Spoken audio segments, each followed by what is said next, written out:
Who is this? Well, my name is Teresa Lenhart. I am here with Dr. Gruen here. Well, that counts, that's fine. And I have one of the puppies, but I don't know. Odom. Yes. It's Odom, and do you mind doing Simba? There we go. All right, okay. Okay, you know I like multiple choice, so Lainey is the best, A. B, Odom is the best. C, they're both the best. Who votes for A, B, C? Yeah! Okay, 100% on that one. Okay, so, with no further ado, let me introduce our speaker, Dr. Margaret Gruen. Now, Margaret is, oh yeah, let's already clap. That's how we treat the wolf pack right here. Oh my gosh, what? We are so lucky to, one, have her as a speaker, but two, to have her as our collaborator and the co-director of the Duke Puppy Kindergarten. Margaret and I had this crazy idea together to try to understand puppy development in the hopes of understanding more about how we can train and have more success training working dogs, especially service dogs that help people with disabilities. And so Margaret is the perfect speaker because she is just about the most educated person that I know. And if you are somebody who's interested in pre-vet in particular, you could not be luckier than you are tonight. Because obviously we have in the Triangle North Carolina State, and they have the state's finest veterinary school. And at this finest veterinary school, one of their finest professors is Margaret Gruen, who got her veterinary degree at Illinois. So I guess you're a Fighting Illini, is that right? Yeah. Okay, okay. Fighting Illini.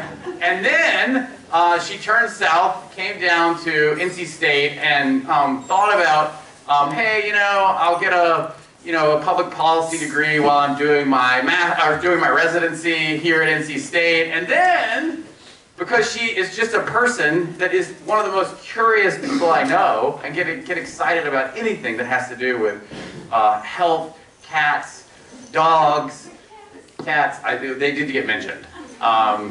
They get a slide. She decided to do her PhD. So she's done her veterinary degree, PhD, public health policy degree, residency at NC State, and she did a postdoc at the Duke Canine Cognition Center for 2 years, which it was formational for me. I don't know if it did anything for you, but so anyway, with no further ado, Margaret Gruen is a rock star. She is one of a handful of board-certified veterinarians to deal with behavioral veterinary problems, and she has a clinic at NC State and sees some of the most difficult behavioral problems in a variety of dogs and cats. And is just a wealth of knowledge and probably one of the kindest, most empathic people I know. So with no further ado, let me introduce Margaret Gruen.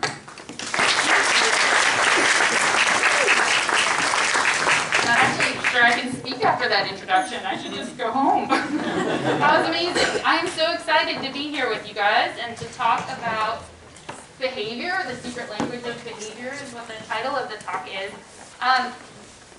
I am really glad to be here with all of you. I know you're getting credit for being here too, but I hope that we can have some fun. How many pre-vet folks?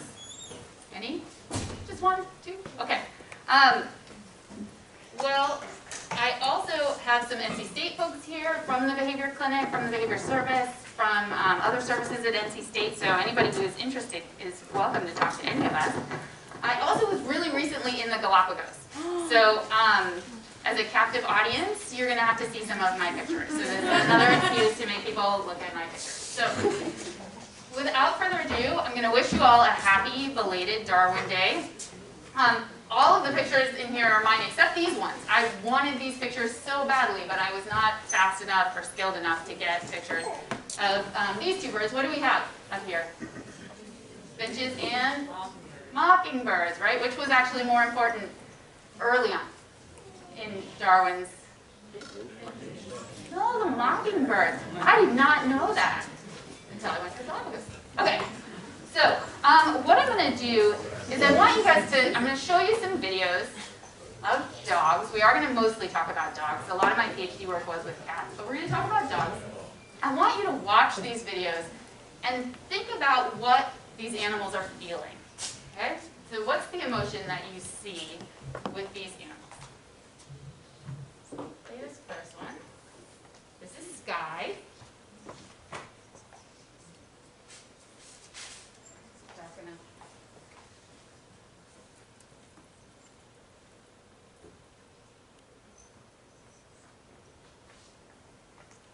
What do you see? Shout it out. Tell me what you see Sky doing. Oh, right. Yeah, let's try again. Maybe nervous?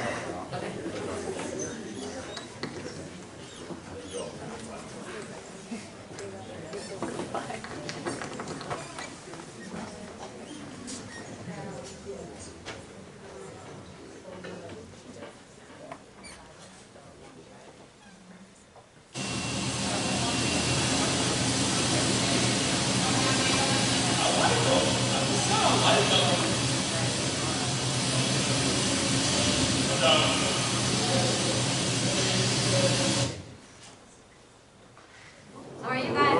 This is a little nervous.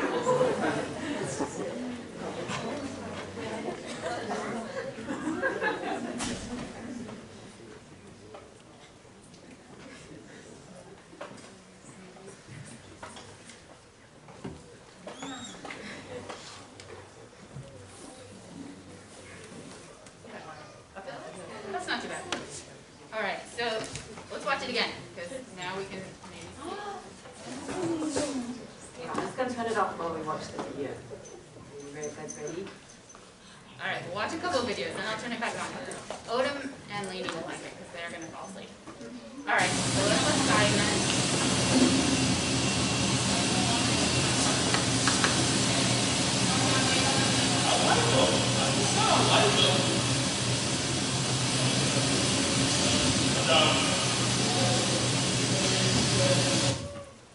So what do you see? Fear. Fear. What? What? Overwhelmed. Nervous. So these are the words we use to describe the emotion, but it's the behavior that tells you that, right? Tell me what you saw that made you think that. What did she do that made you say that? He jumped quickly. Jumped quickly. Tails down. Tail down. Ears back. Ears back. Looking around a lot. Good. So vigilant. Did you catch the paw lift? Panting. Yeah. So it's the behavior that we're looking at when we describe fear. So fear and anxiety in dogs is incredibly common. In fact, 30 to 50% of dogs are reported to show signs of fear to at least one noise. And we'll talk more about that. All right, here's another one. So we're going to watch this one. Tell me what you see in this dog.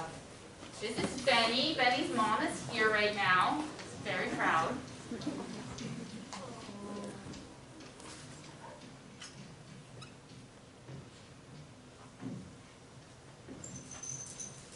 What do you notice about Benny? Old. Stiff.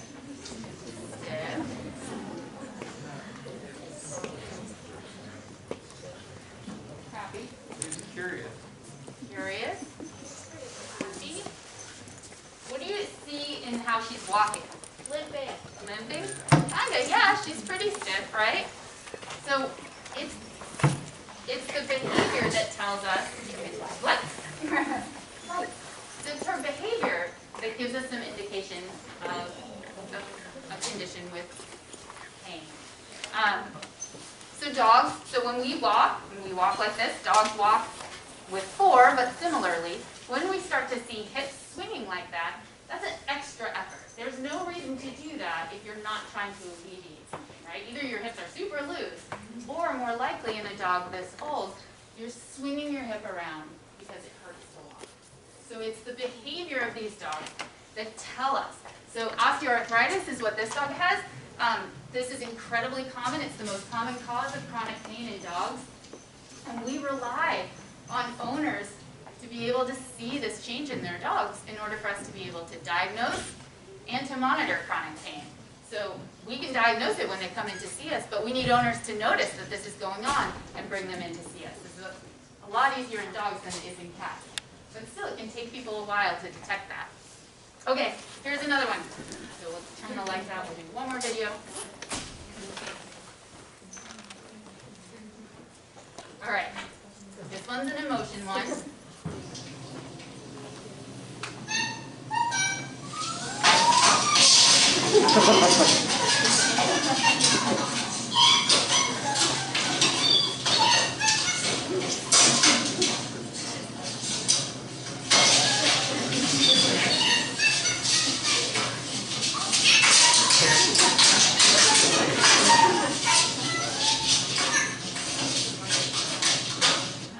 Xena.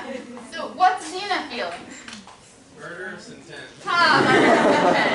Sure, the mom, be sure. What else? Excited. Excited. Joyful, maybe, right? What about her behavior tells you that? Tails wagging. Good, we'll come back to that later because that's an interesting one. So tails wagging. Play bow. Play bow. Good. So you're moving forward, right? Excited. So it's her behavior that gives us some indication about her quality of life. So behavior is incredibly important for quality of life as well. And so this secret language of behavior, the title of my talk, is not actually all that secret, right? We just have to learn how to speak it. We have to understand what they're trying to tell us, and we have to be able to interpret that. So when we see all of these different conditions, that's how we, as veterinarians, as pet owners, as people who love dogs and cats, that's how we interpret what's going on with them.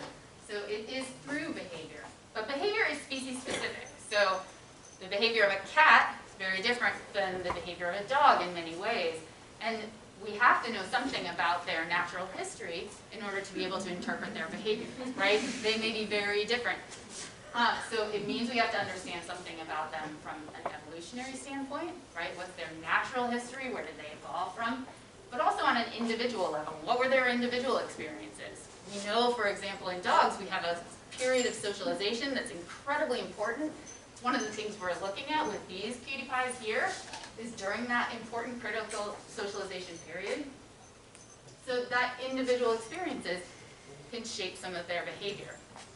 And so when we think about dogs, we know some things about them, right? Lots more than this. But some of the important ones are that they have incredibly developed olfactory capabilities, right? They live in a world of scent that we can really not even comprehend. They're highly social. They evolved from wolves, but they have a lot of important differences from wolves, right? And they're able to understand human social cues. So this is one of the things that I'm sure you talked about with Dr. Hare, that dogs are able to use human gestures to find hidden food. So these are important things for us to think about when we interpret dog behavior. Because the behavior that we see is just one piece of it, right? It's actually influenced by all of these other things. So genetics are really important. You know, there's some inheritance of fear and anxiety in dogs. Behavioral genetics is a really big area right now. Learning is really important, so they'll learn different responses. They'll learn who are the people who come in and feed me, who are the people who come in and walk me. Their early experiences, as I said, these critical times in their lives are really important. If they're not exposed to supermarkets, children, wheelchairs at the right time, they may be afraid of them later and show fear responses toward them. Their current environment and context, who's around them right now, and then certainly their motivations, right? If they're hungry, thirsty, if they're intact and there's a cycling female nearby, their behavior is going to be different. So all of those influence the behavior that we see, but what's really important is that all of that is then filtered through us and our perceptions of that. And that means our experiences. How do we view dogs? What has been our experience with dogs? What do we think? You know, there's some cultural norms. There are individual learning that all influence how we then respond. And then that feeds back into the animal's response. And this is human-animal interaction. The coolest part of human-animal interaction. How we actually influence each other's behavior. So when we think about human-animal interaction and kind of broaden our interpretation to include that relationship, we can understand that human-animal interaction affects behavior, both for the dogs and for us, and that we use, and I'll present to you many cases where we use behavioral outcomes across lots of disciplines. It's what we're using in cognition, right? When it's in the lab, we're looking at what do the dogs choose. We're looking at their behavior. It's what we use in chronic pain. We'll talk about that. So it's used across many disciplines. So that human-animal interaction piece becomes more important. Because we're not just looking at the dog's behavior, we have to understand something about the people too. And everybody here in the clinic can tell you, and you may have experienced this yourself, that behavior affects the human-animal bond. So when we have patients come in with significant anxiety or fear or aggression, that damages the human-animal bond, and that's really important in keeping dogs in their homes. So what I want to talk to you about today is how we use the language of behavior, how we understand it to treat behavioral and medical conditions, the importance of thinking about those human-animal interactions and how those mediate the assessment of our behavioral outcomes. And I'm going to do this by talking about behavior's role in veterinary medicine, because it has a huge impact in veterinary medicine. We'll talk about the behavioral changes that are associated with fear and with pain, because those are big ones that we deal with, important ones that we deal with, and how we use behavior to monitor the response to interventions to those conditions. And then we'll talk about human-animal interaction as a mediator there. So what about some of our implicit beliefs affects our interpretation of dog behavior, especially in pain, and then a little bit about what happens when we misinterpret behavior, and some time for questions at the end. So we're going to start here with behavior's role in veterinary medicine. Galapagos pictures are transition slides. So every time you see one of these, you're moving to something else. What do we have? Blibbity booby and cormorant. Sad little vestigial wings, flightless cormorant. Yes. Okay, so I'm going to show another video, and I want you to think about what are the signs of fear and anxiety that you see here with this dog. So, as a little history, there's a storm happening right now. You can hear the thunder kind of.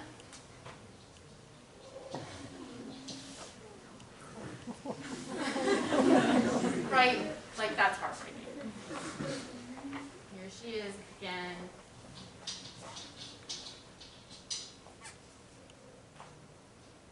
So this is how she spends storms.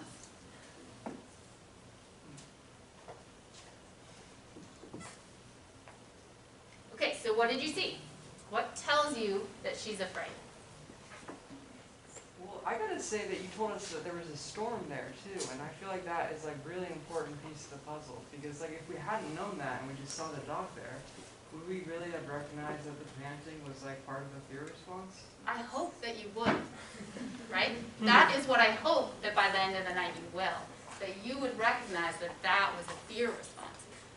What does everybody think? Do you think that there were enough signs of fear in that dog that you would recognize it, or do you need more?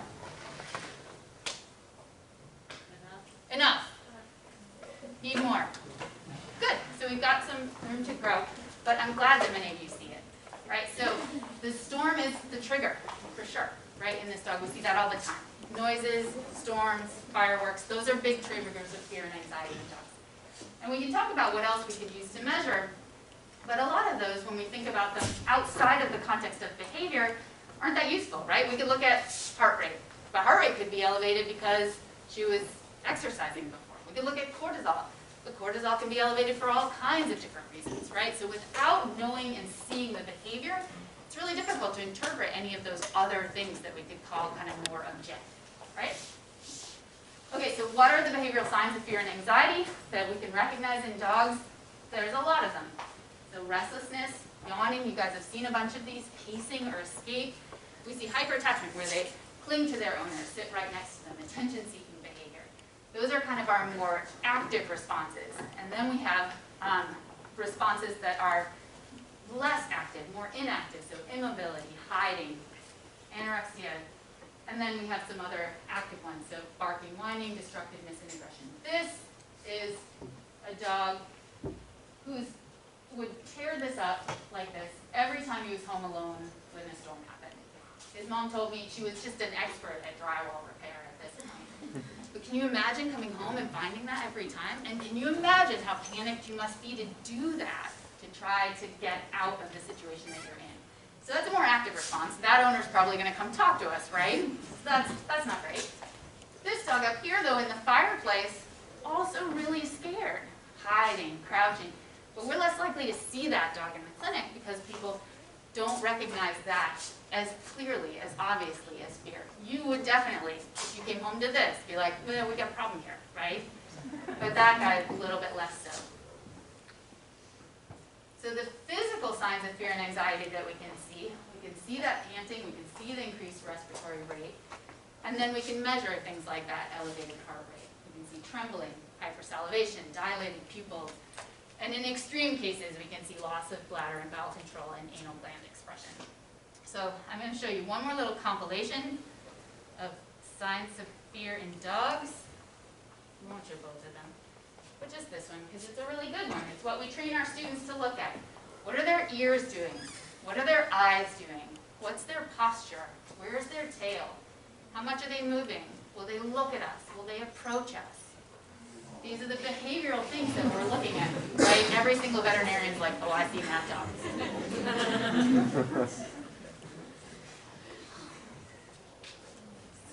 What is it that we can measure, that we can look at in their behavior that tells us that they're afraid? All right, so like I said, these behaviors, I think preset 3 was the good one. Okay, so these behaviors kind of get clumped into these categories for us. So flight, like escape and avoidance, fight. We can see defensive aggression, right, driven by fear. The most common kind of aggression we see actually is driven by fear. Freezing, so unpleasant anticipation, and then we see what that last dog was doing, displacement behaviors, not looking at us, not making eye contact. So if they're unable to avoid it. And what are the triggers? Well, we can have those specific triggers. They can be people, like strangers, or children. Children are super scary.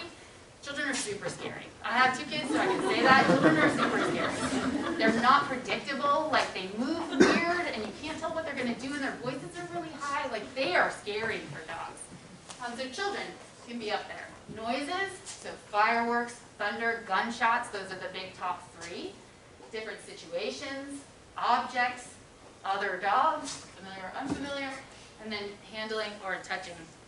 And so when we have many of these, we call this global fear. We can also see anxiety of separation from an attachment figure. So it's our separation anxiety. And then we have kind of a general term. So when we can have more generalized fear, or neophobia, when they're scared of everything, like everything scares them. So we can see those as well.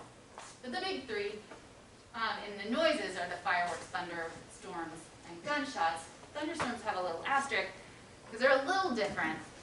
When we talk about them in veterinary medicine, we talk about storms and noise phobia slightly separately because dogs seem to be like the best meteorologists in the world.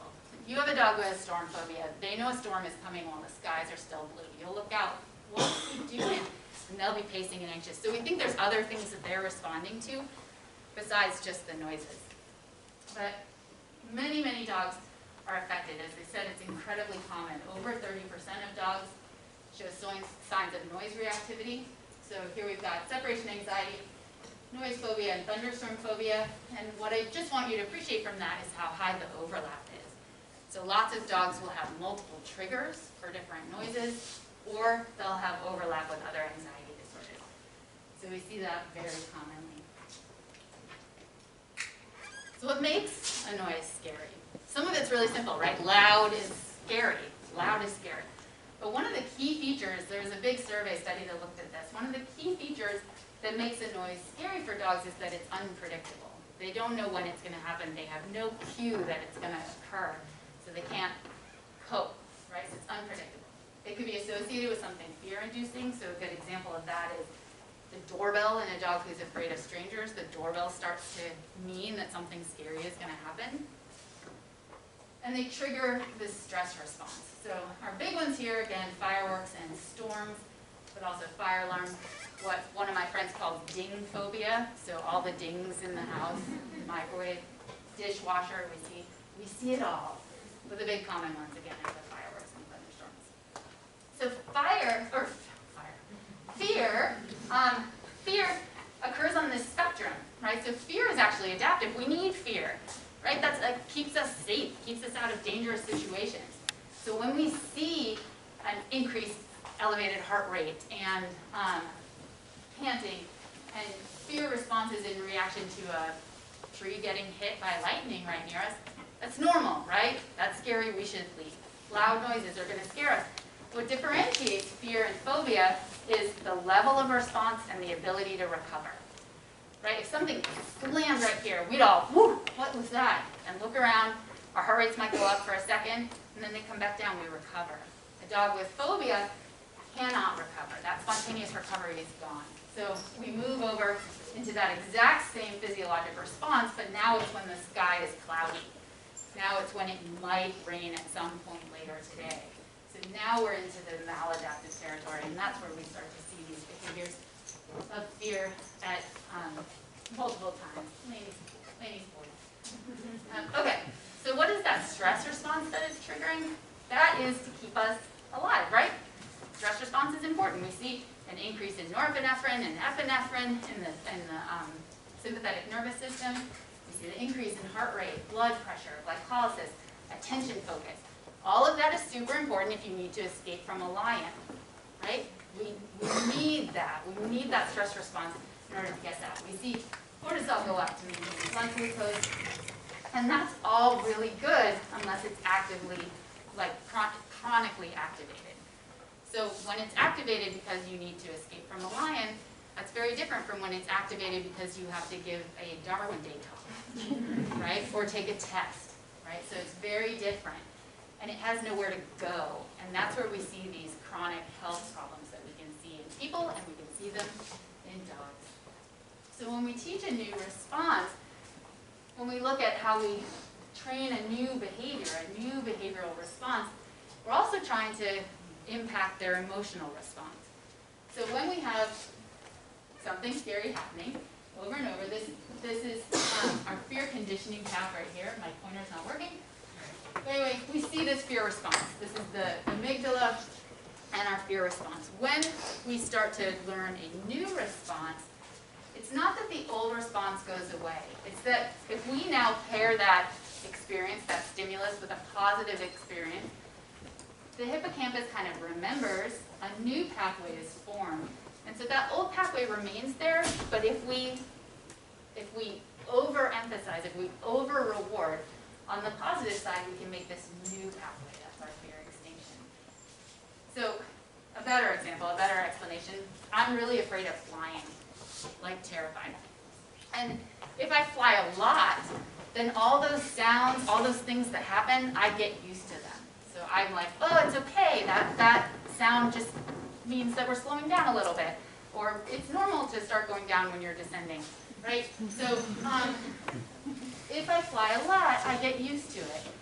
I habituate to it. I remember that this is not a negative experience. But then, if I don't do it for a while, we see this renewal, this forgetting. So if I don't do it for a while, I will be just as scared as I was before. Or if there's turbulence, like all bets are off, right? I've gone right back to where I was. And if we think about this as to forgive, not to forget, we can understand why it's sometimes frustrating for owners that fear responses come back. We think we've made a difference, and now we're seeing this problem again. Why are we seeing this again? Because that other pathway isn't gone.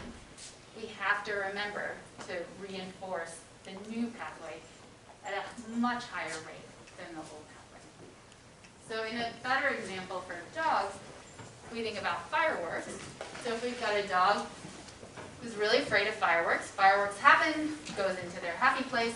What we do as behaviorists, as veterinarians, is we try to impact that learning. So we will pair the sound of fireworks, like a recording, played at a really low volume where the dog is not afraid, with food, right? Food. So we make this positive association. We can then turn the volume up a little bit, keep going. So we're looking to stay below the threshold for a fear response and teach them something new. Actually, fireworks mean the best treat you've ever had. Fireworks mean cheese and peanut butter. Fireworks are amazing. Because what we're trying to get to is here, where fireworks happen and the dogs can be calm.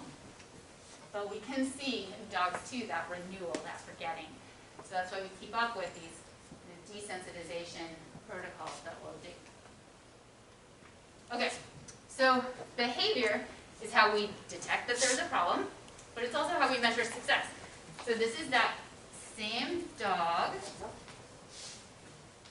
Yes.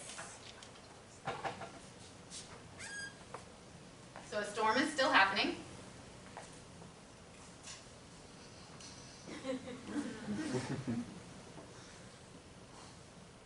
She's better, right? Looks more comfortable. We can see that in how her body posture is more relaxed. She's spread out a little bit more. She's sleeping, she's resting. So while the storm is going on, yep, we can pick it back up. So whether that's our desensitization protocol or we're looking at whether our medication works, behavior is how we measure whether we've succeeded with that. But the human-animal interaction piece, oh, we're going to watch it again, apparently. And I'll turn off the light. No, we didn't. So fun.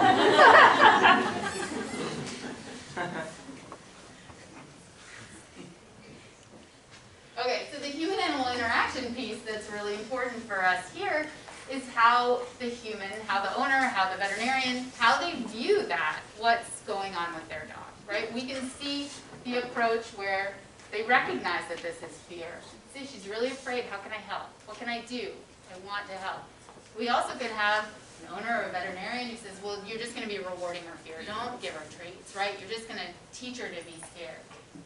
Or we can have ones that just think they're doing it for attention. And all of these will then affect how they treat their dog and how their dog responds. So we hope to bring people over to this side, that she's really afraid, how can I help? And we do that by teaching them the language of behavior. Can you recognize these signs of fear and anxiety in your dog? Can you see them early enough that you can make a difference before they've totally lost it? Thank you. Okay. What are these? Transition slides. Yeah. Gold star. All right. What do we have? What are the animals? Felines on the left? Fur seals on the right. Yes. Fur seals on the right. So the sea lions are like everywhere, saying hello to everybody, doing all the things. And the fur seals we can only see in one spot. They're a little more hidden because, again, a behavior. They were hunted for quite a while, so they're not as they're a little more wary of humans than their sea lion friends. Okay, but that was, yes, the transition. We're switching to another topic that's really important to me, something that I studied during my PhD, which is pain. So when we go into the doctor, they ask us how we're feeling, right? We go in because we tore our ACL or stubbed our toe. They can ask us where we are on this scale, right? Or a scale like this. Rate your pain from 1 to 10. And we can do that. We can report it out, right? But in dogs and cats and every animal, we can't do that. When we're assessing pain in animals, we are assessing their behavior.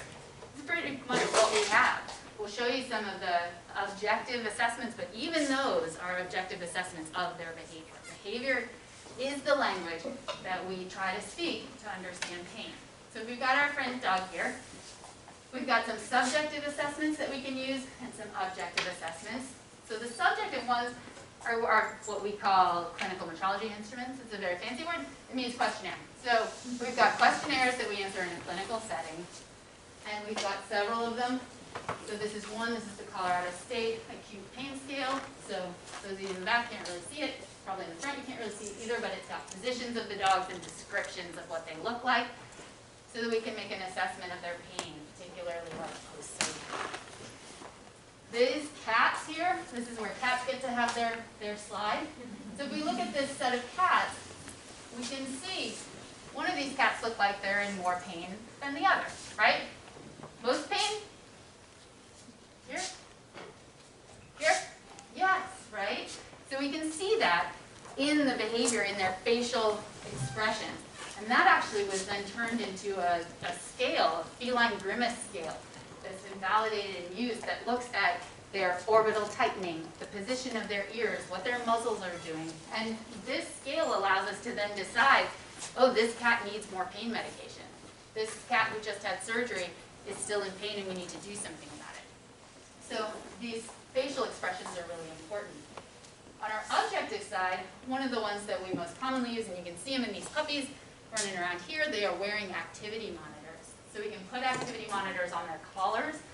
They're very small, they weigh about 18 grams, they don't bother even the puppies. And what they give us is this readout of activity. So each line here is a day, and what we can see is the pattern of their activity across the day. We then get a total count and an average per minute count. And we can use these to look at differences between dogs who have osteoarthritis and those who don't. Do they get better after a treatment? We can look at differences in their progression of disease over time. So this is one of our best, though imperfect, objective assessments of activity. One of the things I also think is cool from a human-animal interaction standpoint, these 2 days are weekends. And you can like see that immediately from the pattern. They're different on weekends when they're hanging out with their owners. Okay, so pain, just like fear, has an adaptive side and a maladaptive side, right? It's adaptive. Your pain tells you, you should maybe take your hand away from that flame, right? Maybe take your foot off that nail. Pain's important. Pain, acute pain, is an adaptive experience. So if there's a painful, noxious stimulus, it tells us when we perceive the pain, take away from that. If we have an injury, it tells us to like baby that area, right? Inflammation tells us that let's keep that area like safe and protected while it heals. Maladaptive pain, chronic pain, stops serving a function. So it has stopped being useful to the animal. And it actually results in a change in their entire somatosensory system. Their entire system gets ramped up. So now stimuli that shouldn't be painful are perceived as painful, and they're painful for longer. So we see these changes that happen over time. And with osteoarthritis, we've got early OA, which has a bit of inflammation, has some signs of sort of a more acute pain. But as we get into late OA pain, late arthritis pain, that's chronic pain. Those dogs are more uncomfortable, even far away from the joint that's painful. This has been shown in people too, and in cats, that with chronic pain, the whole system gets changed so that you're touchier, you're more irritable, it shapes your behavior. So pain is really important in affecting behavior. It has tons of far-reaching effects. Many of these we can measure, and we're getting better and better at it. So behavioral, for sure, we look at that activity. We can look at their responses to medications. We can look at these pain behaviors and how they change over time or in response to taking a medication. We can look at how well they sleep, right? You know, if you have a toothache, it's hard to pay attention to anything, right? Pain steals attention, makes it difficult to sleep. So we can look at some of these cognitive features as well. Can they pay attention in attention tests? And we're getting better and better at looking at these emotional pieces too. We depend on owners a lot for those emotional pieces, but we're developing some ways that we can look at that in the clinic as well. So we can look at mood, we can look at anxiety, and we can try to measure well-being. But on the activity side, we're really able to use these monitors to show differences, again, between dogs with arthritis and without. So this is some work that we've done looking at dogs with arthritis are in red, and dogs who are normal are in black, and we're just looking at their activity curves, the average over 24 hours. So just focus on the top part. What we can see is the dogs who are normal, the black line, they are all at higher activity, and they show more fluctuations throughout the day than our arthritic dogs who are resting a lot more. And even that peak up there that's at 16, like 5 p.m. to 8 or 9-ish, that's when owners come home. That's when they should be excited and doing things and going for walks. And we see that that curve is muted. We can also see, and this is some work that we did with David Sampson, who was in Charlie Nunn's lab, where we can look at their response to a drug or placebo. So in this case, we've got dogs receiving a placebo in black, receiving a drug in red. And what we were interested in here was, do they sleep better when they're taking the medication? So we're looking at this part on the left-hand side of the top graph, where we can see the dogs who are on the drug have less activity in that midnight to 6 a.m. period than those same dogs when they're on placebo. This is a crossover trial. So they sleep better. We can measure it with these subjective measures. The owners could actually tell that, but we can see it with the objective measure too. These are some other ways that we can look at pain in dogs. So I'll just show it. We can see what we, oh, well, we will have like So on the top, what we're looking at is static ground reaction forces. So we're looking at how the dog balance their weight. So we can see in this dog up here who's standing on the right-hand side, you can see his back left leg is back, shifted back a bit, and offloaded on weight. So we can look at that in terms of how they're handling their weight, and then we can also look at how they move across a force plate. So we have these somewhat more objective measures of their behavior that we can use. But we rely so much on owner assessments and owners' abilities to detect pain in their dogs. How many people in here have dogs? Anybody have dogs with arthritis? So look at this questionnaire. Think about how you would answer this for your dog. So what we're interested in is your dog's ability to rise to standing from lying down, and how much has pain interfered with that. Then we look at ability to walk, ability to run. We ask owners to rate their activity, the effect of weather on their dog. We rely on owners' ability to detect these things in their dogs, because then we get a score, and that score is what we use to monitor how they respond to a medication, to monitor disease progression. How are they doing? We use these to approve drugs. Like, this is how drugs get approved in veterinary medicine, is using measures just like this. So we depend on owners and we depend on behavior in order to get treatments for these dogs. So what's the human-animal interaction piece here? Well, we hear all the time, he's just getting old. That's okay, he's just getting old. It's worse in cats, like, oh, she's just getting old. Or my favorite, I finally trained her not to jump on the counter. It's like, actually, she can't jump on the counter. So she's just getting old, versus the way other side, where people will think about their own pain and then put that onto their dog. My arthritis is so painful, what can we do to help? So how people view that pain changes how they rate them on these outcome measures.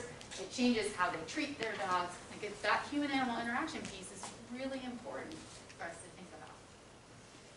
What is it, Kara? Transition slide. Transition slide. What do we have? Turtle. Galapagos penguins. I had no idea there were going to be penguins. I don't know how I missed that. It was so fun. Okay, so we've covered behavior's role in veterinary medicine. Now we're going to talk a little bit about that human-animal interaction piece and how it affects behavioral outcomes. So we're going to talk a little bit about implicit beliefs and how they affect how we interpret behaviors in dogs. So this is my dog, Lucy. And when you get over how incredibly cute she is, what do you want to ask me about her? When you're walking down the street and you see somebody come up with a dog, you say, oh, she's so cute. How old is she? Friendly. How old is she? Is she friendly? Breed. What breed is she? What is she? We ask that so early in our relationships with dogs. Why do we do that? What does it change? What does it mean? If I told you that she was a beagle, what does that pull up in your head? If I told you she was a dachshund, would you immediately be like, oh, she can't be house trained? If I tell you that she's 50% pit bull, what does that change about how you see her? Why do we ask that question? Because it allows us to kind of categorize dogs quickly. Dogs have a huge range of different phenotypes and presentations, but our interest and excitement about breed is really incredible and overwhelming. There are a huge amount of dog books about the Chihuahua handbook, the Great Dane, right? Our interest in what breed it is allows us to kind of categorize them quickly. This is what it is. This means this about that dog. But all the studies that have been done on temperament and behavior show that the intra-breed variability is bigger than the inter-breed. You can't say that every Chihuahua is going to do this or every Rottweiler is going to do that, because there will be some Rottweilers who do some very Chihuahua-like things and some Chihuahuas who do some very Rottweiler-like things. Right? And the other thing is that breed identification is, we are terrible at it. Veterinarians are terrible at it. Shelter workers are terrible at it. We're terrible at it. When we look at what we think a dog is against what their DNA profile looks like, we're not very good at it. So why do we care about it? And then for us, what we were really interested in was, does that breed categorization affect beliefs about pain in dogs? There's a huge literature base in human medicine that suggests that our implicit beliefs about patients change how we treat them, how they are treated. And so I wondered if this was true in dogs. This is work that I did during my postdoc here with Dr. Hare. So which of these dogs is most sensitive to pain? This one, or this one? So who votes this one? Most sensitive, this one. This one. Yeah, all the veterinarians are like the husky. Most of the general public would say this one, the Chihuahua, is the most sensitive to pain. So we did a survey, and our hypotheses for these were that dogs of different breeds would be rated as having different pain sensitivities, that those considered threatening would be rated as having lower pain sensitivity, and that the ratings of the general public would be different from veterinarians.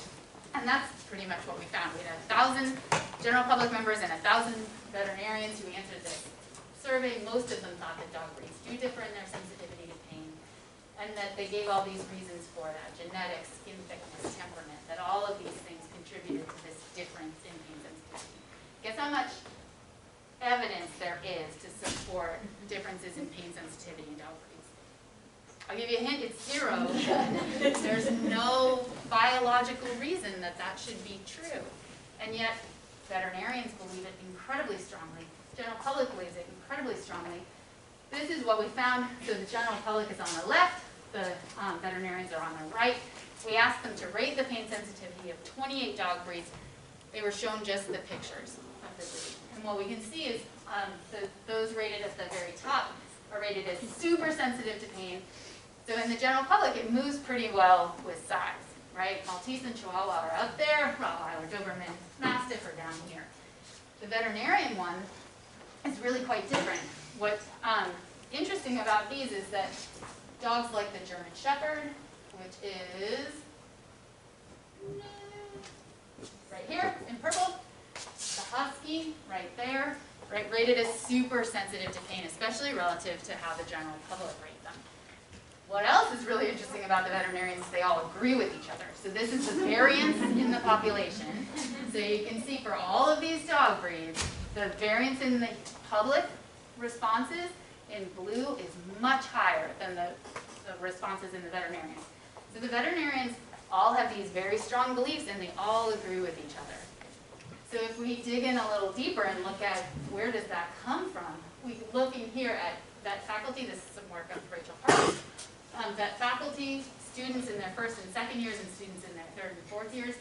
And we can see that it changes a little bit over time. The vet faculty are actually the most extreme, like we're the worst. We rate the dogs as having overall lower pain sensitivity. We're most extreme in our views, but we're teaching this somewhere in here because they start to look like the vet faculty as they go through. And we can look at how that affects how we feel about them, how warmly or coolly we feel about them, how much we like them or don't like them. So we asked them to rate how warmly or coolly they felt on a feelings thermometer.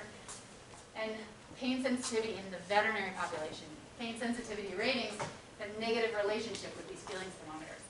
We like the dogs who we view as less sensitive to pain. Maybe the dogs who are less sensitive to pain are easier to work with, right? That might be one reason that that is. But we also have negative relationships with trust around children, likelihood of adopting them, trusting them, trusting in a crowd. So there's a lot of things we still need to know about this, right? Like we just showed dog pictures, Mastiff was pain sensitivity. So would this hold if we saw dogs in painful conditions? Would that continue? Do real differences exist? So this is work that Rachel Park has been doing with AKC grant. So looking for, I mean, veterinarians feel really strongly that they're there. There's no biological evidence for it. But we gotta look, right? Because why do veterinarians have these feelings? And then does it translate into treatment differences in these dogs? So again, we're looking at that with the AKC. And then does this affect our outcome assessments in systematic ways? And that's really important for us because the general public has these views too. Does that affect an owner and their rating? We've never really looked. We have no idea what breed does in those outcome assessments. So that's a lot of work that we need to do. Okay, here's everybody's favorite. We've got who on the left? Marine iguanas. On the right, land iguanas. Yes. These guys were really fun. All right, so we're just going to talk a little bit about what happens when we misinterpret behavior in our last few minutes here. What's this dog feeling? Guilt, right? Guilt. That's what everybody says, guilty behavior. 74% of dog owners report that their dogs show guilty behavior. That's the highest of any other species. The next is horses, 36%. So people really believe that their dogs feel guilt. Guilt is a secondary emotion, right? Guilt comes if we know we violated a social norm. But actually, the bulk of the evidence really shows that dogs show these guilty behaviors in the presence of their owners if they're being scolded. Right? So it is not that they're like, oh man, I shouldn't have eaten that snack. They're like, oh man, my mom is mad I ate that snack. Right? And when they look at whether owners are able to detect whether their dog has broken this social norm, eaten a food that they've been told not to eat, they are not able to consistently do that. You know, you'll have owners who are like, oh, I can tell when he did something wrong. He looks really guilty. He looks really guilty because you probably yelled at him before about it. And this matters for us because it's a very short leap from guilt to other emotions like spite. We see that a lot. Jealousy. So it's an important thing for us to think about what dogs' capacity is. They can do so many amazing things, but we don't want to over-assign feelings or emotions or abilities to them as well. Okay, tail wag. Someone mentioned this before. It's how we could see that Xena was excited and happy. Tail wag is a really important one because it is the single behavior that people depend on the most to interpret whether a dog is friendly or not. In many papers, many surveys have shown that that's what people depend on. My husband, who I've told like a bazillion times, will be like, well, you know, you'll see a dog who's barking and growling and his tail's going, and he's like, well, let's see what happens. It looks friendly because his tail's wagging. So it is the behavior that people depend on, but it is not reliable. Ooh, wait, no, you do have to see this video. So this is Evan McLean, who worked here at the lab.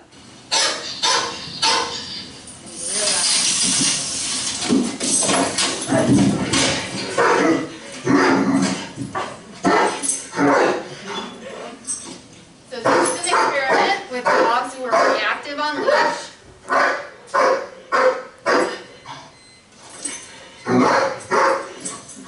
That tail is going, right? That is not a dog we want to approach.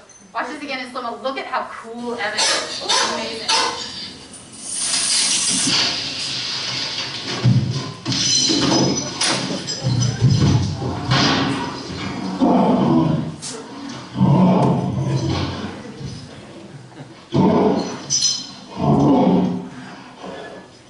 I was watching this experiment in the back. I about peed my pants. Like, I cannot believe how close Evan came to getting bitten and how cool he was. But tail wag is not a reliable indicator of friendliness, like many people think that it is. It means they're going to go forward. It means there's an intent to move. But it does not mean, I like you. I'm going to come up and give you a big kiss. Right? What's this? Galapagos hawk. Apex predator. Galapagos hawk. I like his expression. He says, don't use tail wag. Okay, so the last thing I'm going to say, because we are just about out of time, is that we can't, I've talked about a bunch of bummer things, right? I talked about pain and fear and anxiety, a lot of bummer things. But we can use behavior to detect quality of life too. We have focused as veterinarians and as welfare professionals on pain and fear and anxiety because those are emotions we want to, one, raise awareness of, and two, prevent and treat. And so we focus on those a lot. But we can use them to look at joy, at other emotions, at quality of life, and how we can measure these. And I like this paper a lot because it really highlights that the way people answer questions about how bonded they are to their dogs affects how they respond to questions about dogs' quality of life. So even there, we do need to understand this human-animal interaction piece, but we can use behavior to quantify how happy this little puppy is. Right? Okay, so I've talked about how we use the language of behavior, how it's important to study these human-animal interaction pieces, and I hope that I've done what the flyer said, which is to help you appreciate all that behavior can tell us about our pets and their bodies and their hearts and their minds. And I want to acknowledge Dr. Hare and his group, everyone who's here from my lab, the behavior service. some of our funding sources, and obviously all the people who participated in this